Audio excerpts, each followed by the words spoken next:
In this video, I'm going to be giving you guys my idea, my guide on what I think is the easiest way to get team affinities done here in MLB The Show 20 Diamond Dynasty. So we're going for 458 or more likes in the video. Subscribe if y'all are new on the road to 60,000 subscribers. If we hit that before June 1st, we're giving away $100. Feel free to follow on any of those social medias. If you guys want to, use code TWIN on controlfreak.com for a little bit of a discount. In the comment section below, if you guys have any differing opinions, ideas, tips, or anything for these team affinities, getting those done, feel free to leave them down in that comment section. If you guys were helped by this guide or like this idea, definitely let me know down in that comment section. Okay, so what we're going to be paying attention to, and I want to again say, for me, this is the easiest way to get team affinities done. It's not going to be the most efficient way. It's not going to be the best use of your time necessarily, but I've had a lot of people tell me, hey, I don't really want to do March to October, but showdowns are too hard. I don't have stubs for exchanges.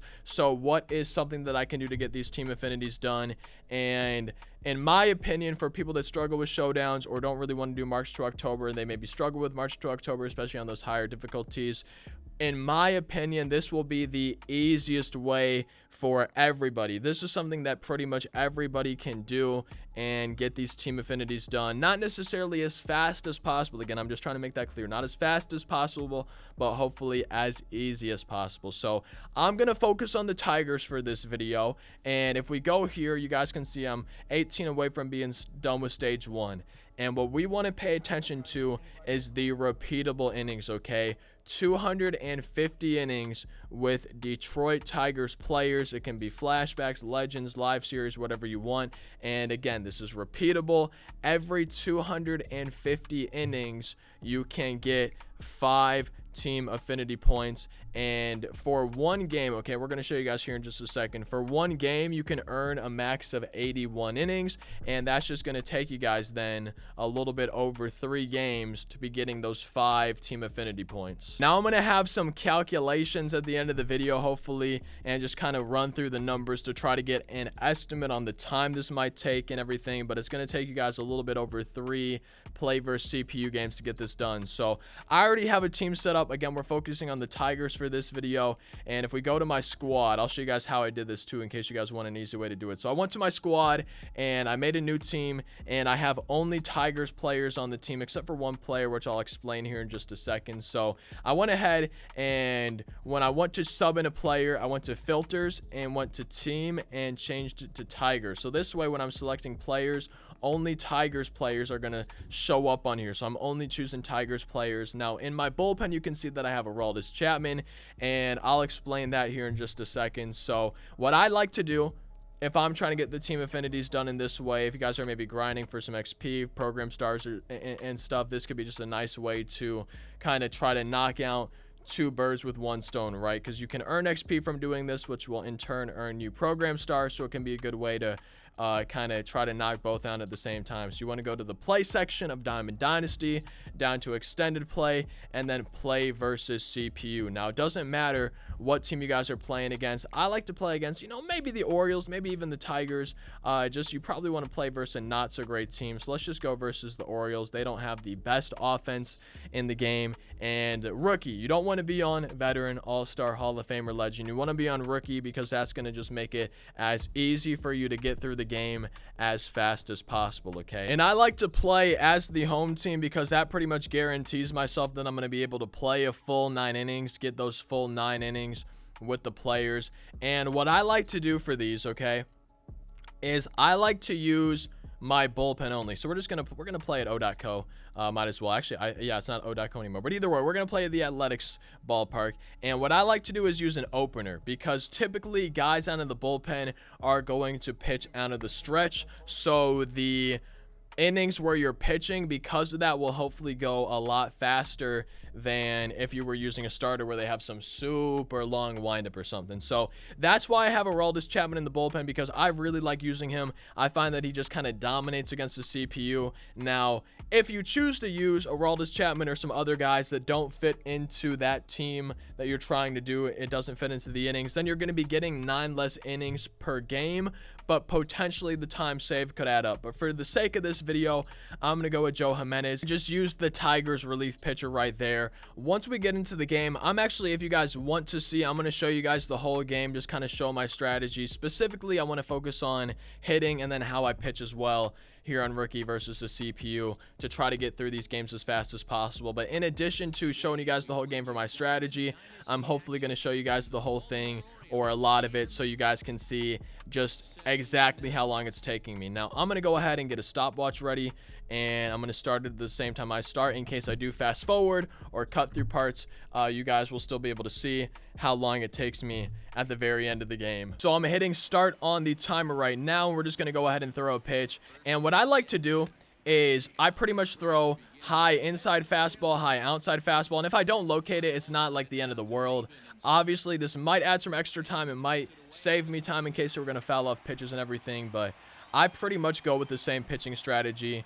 And if I can, I try not to leave it down the middle. But I also try not to throw balls either. I would rather have them hit it than me throw a ball and just throw unnecessary pitches. So I did a high inside fastball, high outside fastball, and then I try to do a slider going away or running inside. Just depends on the handedness of the batter. So there's that high inside. There's the high outside. And hopefully we can just strike him out on this slider. There we go, striking him out on the slider. And then like somebody like Aroldis Chapman can get through guys a lot faster. And what I like to do for offense is I like to bunt. And then I think it's the right stick. You can aim it, your bunt with it. Now, I don't think you really need to aim it normally. I also send the runner just home all the time because if I'm for some reason safe at first, I still want to be out. So when you're hitting, you just want to try to get through the inning as fast as you can. And in case you guys don't want to sit through this entire gameplay of me doing this just to see exactly how long it takes, when I get to the 9th inning, what I like to do a lot of times is I'll throw pitches down the middle, and if the first 2 guys get out for me doing that, that's cool, whatever. But I try to let 1 run come across. So I either will let them get a hit and then just I don't field it so they can go all the way home.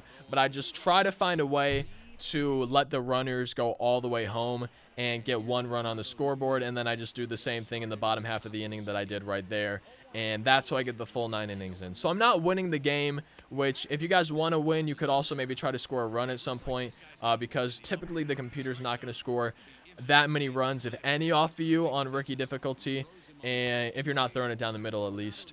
And you might just want to try to score a run yourselves. It's not going to be super difficult again on rookie difficulty, but I like to be the home team, choose my stadium and everything, and then just lose the game on purpose, because for me that's what usually goes the fastest. But again, it's not saving that much time if you guys are going to score. Oh, that's not what we want to see. That it's always tough when something like that happens, but it does happen. And oh, they actually went to second. Sometimes they'll go to second like that and you get a free out. I've actually noticed they do that quite a bit on rookie. Also, you'll see 220 XP. So you get, I would say, typically above 200. Let's just say average of 200 per every half inning that you pitch. I think sometimes it might be lower, but sometimes it's higher, and so maybe those could add up and even it out. But either way, if you do 9 times 200, that's 1800 XP right there. Plus, you're getting some XP for, wow, 2 in a row. So when I have 2 strikes, like say this happens, this is actually kind of good, man. We're getting different scenarios. When this happens, I'll just swing pretty much right as the ball's out of his hand. So right there, bam, strikeout. So now I don't really have to worry about anything else in that at bat. I don't have to worry about me bunting and putting it in play. It's just that out is right there. But either way, back to the point I was trying to make is you get a good amount of XP while doing this, because this is not going to take you an hour to get through these games. We're going to see at the end actually how long it takes me. I want to say it's usually like 15 or 20 minutes, but I'm not 100% sure. Either way, though, you're getting XP. So the 200 per half inning or so for when you're on the mound, plus anywhere from like 50 to 100 while you're hitting, it can really add up. And I don't know exactly. I don't think anybody knows exactly, but it seems to be around 2,000 gameplay XP per program star. Okay, so this is definitely not the fastest way to earn program stars, but it's kind of killing 2 birds with 1 stone. You're leveling, actually maybe even 3, maybe 4 birds, I don't know. You're leveling up for 1, you're getting more XP, which will help you earn some stubs and get through that XP reward path. Number 2, you're getting more program stars. For every game, you're probably going to get, I would say, 1 to 2 program stars. Typically, only 1 program star is what I've gotten whenever I've done this. So it's not super fast. But, hey, you know, a program star is a program star. You're going to be getting through that that program faster by doing this. So you're knocking out XP reward path, the 3rd inning program, and then at the same time, team affinities. So you're earning quite a bit of different stuff while playing this game. And it's definitely really nice, and it's a good way. You know, if you guys are having trouble with Showdown, you don't want to do March to October, you don't have stubs for exchanges, or you don't want to spend your stubs on exchanges, which I would definitely recommend not doing, as I would recommend not spending your stubs on exchanges. That's just me, though, with not a lot of stubs to spare. This is a good way, man. You know, you're struggling with stuff. This is a good way to kind of guarantee that you're getting it done, because Showdown, there's a lot of risk and reward. If you don't beat that final boss in Showdown, all your time in terms of team affinity progress was pretty much for nothing, right? You're not earning those vouchers, and it was almost wasted time. So this is guaranteed time. You're no matter what earning these innings. We've already earned 27 innings. After this guy has hit and gotten out, we will have earned 27 innings towards that, which isn't, you know, a lot, but it adds up over time. And again, this video is the easiest way. This is not like the most time efficient. I really try to make that clear at the beginning, that this is not the most time efficient, you know, not the most productive way to earn them, but this is, in my opinion, the easiest, because you're guaranteed these innings, right? With March to October, it's not guaranteed that you're going to get the max amount of points at every stage. It's not guaranteed that you're going to win the World Series, anything like that. This is, besides exchanges, obviously, one of the few guaranteed ways, and one of the easiest ways, again, to be earning those team affinity points. So far, we are in the 4th inning. We're a third of the way through the game, and it's taken me 6 minutes. So at that rate, it's going to be taking... Let's see, what is that, 18? So let's just say it takes about 20 minutes. Dang it, I didn't mean to throw a ball. Let's just say it takes about 20 minutes, though, you know, per game. Sometimes it's going to take you less, sometimes it's going to take you more. But if it takes about 20 minutes per game, then that's going to be a little bit over. And, you know, the innings can carry over to each other and stuff like that, for sure. But it's going to take you about an hour to get 5. Now, like, it definitely seems like a lot, and I know, like, I just really want to make it clear that this is definitely not the fastest way or anything, but again, it's guaranteed. And so I guess it would take an hour to get 5 at that rate, and that would take 10 hours to get 50. So to get from the finalization, the final stage, or whatever you want to call it, like, say you have stage 1 done, so you're at 70 out of 70, to get those 50 towards the stage 2, it could take you 10 hours, which I would say is similar to a March to October run. Honestly, I would say that's pretty similar to a March to October run. I haven't done March to October this year. I know some people have done it faster, some people it's taken longer, but I would say this way, you know, is comparable. Obviously not exactly, but it's comparable in a way to March to October, which could be kind of nice. But I would definitely say, if you guys can do it, like, if you guys are still watching this video for some reason, and you're able to beat Showdowns consistently, I would still say Showdowns are probably the most productive and efficient way to be getting team affinities done. But like I said, man, this is, you know, not a risky way. This is a guaranteed way, and it's just supposed to be an easy way for you guys to be getting it done.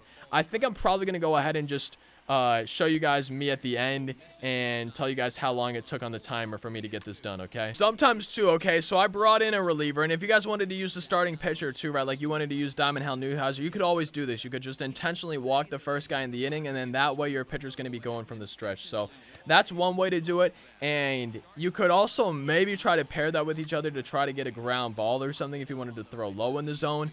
That could just be another strategy you have, but I brought in a reliever. He was out of the stretch, and I just realized, honestly, that, hey, this could be a decent way. Actually, I'm going to try to get a double play here. This could be okay, we didn't get it, but either way, this could be a decent way if you guys did want to use a starter, right? Like you have a diamond starter, but only silvers or bronzes in the bullpen. This could be a decent way to try to get that starter, and you could always just intentionally walk L1 in circle, okay, when the batter's up, L1 in circle to intentionally walk, and it could get your pitcher going out of the stretch. So I figure we might as well just probably pick it back up here. Why not? And I can just show you guys exactly what I do for the 9th inning as well. Just since we're already here, it's going to be just a little bit before the 8th inning's over, but oh, he made it there. Okay, I was going to say, well, it might have shown you guys when I finally beat one out, but no, we didn't get to see it right there. Wade LeBlanc on the mound. Heimer Candelario coming up. There we go.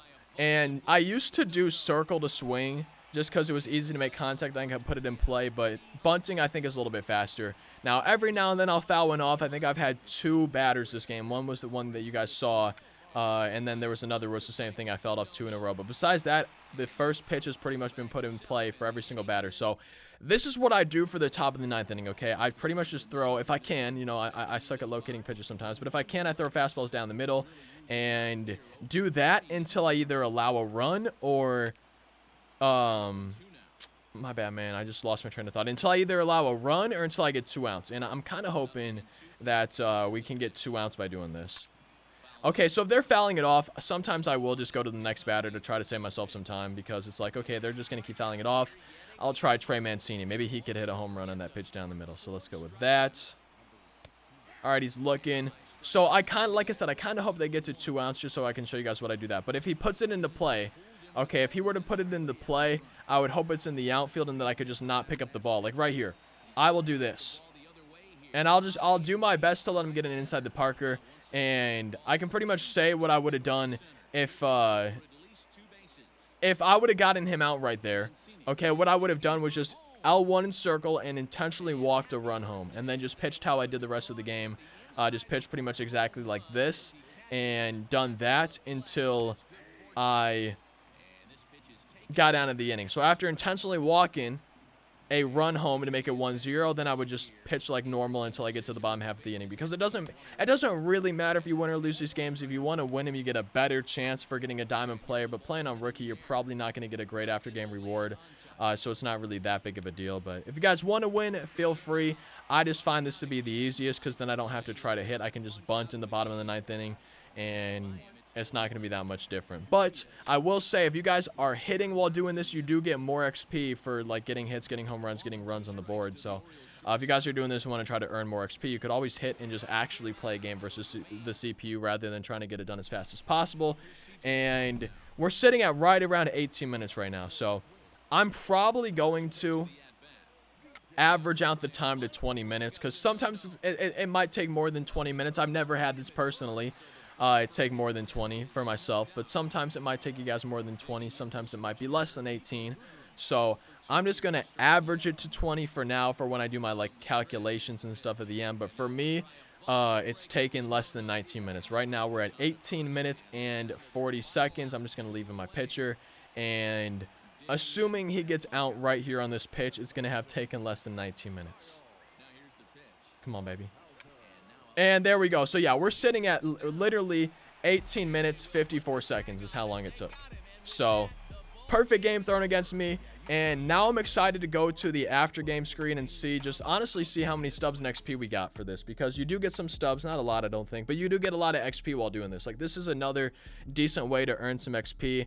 And that's why you're kind of able to knock out more than one thing at once while you're doing this. You're also earning program stars, you're earning XP, and you know, you could also earn an after game reward. I could sell that for a decent amount of stubs. We also got nearly 3,000 XP from that one game. So one thing to keep in mind, and one thing that I actually just realized, so I'm glad that we were able to realize this, is the innings do not carry over. So if you guys are less than 81 innings away from getting this done and you're going in with a full 9-player team, like let's just say you're sitting at 243 out of 50, you need 7 innings, just go in, play 1 inning versus the CPU and quit out so that you can reset this mission. So keep that in mind, that the innings do not carry over from one instance of this mission to another. Like say you're at 243, you go and get 81 innings, you're not going to have 70 something innings down at 250 by doing a full game. So just keep that in mind, and I'm actually glad that we realized this right now. Now just a couple of quick calculations. Based on the XP that I got from that game,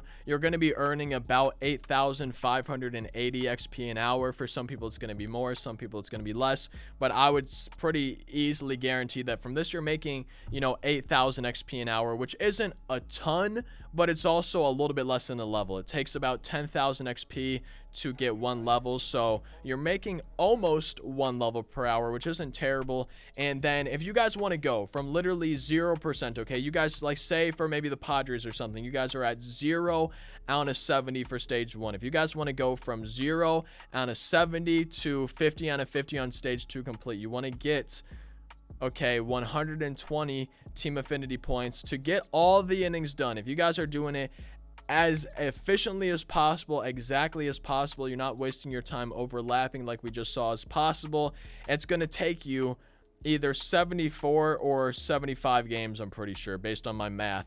And based on 20 minutes per game, that's going to take you guys, now it definitely is a lot of time, but it's going to take you a little bit over 24 hours. I just rounded to 25 hours just to be safe. Now you guys could get that down if it's taking you less than 20 minutes per game, but based on 20 minutes per game, it's going to take you around 25 hours of only doing that, okay, to go from 0 to 120. So it definitely takes a while, and if you add that to all the teams, it can take a long time. But March to October takes a while, and for people who struggle with Showdown, or you know, who only want to get 1 team done, or are maybe already on to stage 2 and want to just get that done, this could be just a kind of nice way to get it done. You can maybe watch some Twitch, YouTube, Netflix, or something on a second monitor, on your phone, whatever it may be, listen to music, whatever you want to do to try to make it go faster. And this is just kind of a way to guarantee yourselves some team affinity points. I'm really hoping that this was able to help at least some of y'all out there. I tried to make it clear at the beginning that this is definitely not for everybody, right? This is for those people who maybe either struggle and or don't want to put the time in March to October, or struggle with getting those showdowns done. This is just a guaranteed way for you guys to be able to make some team affinity progress. So I'm really hoping that this helps some people out there. I tried to make clear at the beginning that it wasn't for everybody. I hope you guys did enjoy it. Like, comment, subscribe, all that good stuff. I'll see you next time. Thank you so much for watching. I hope you all have a fantastic rest of your day. Peace out.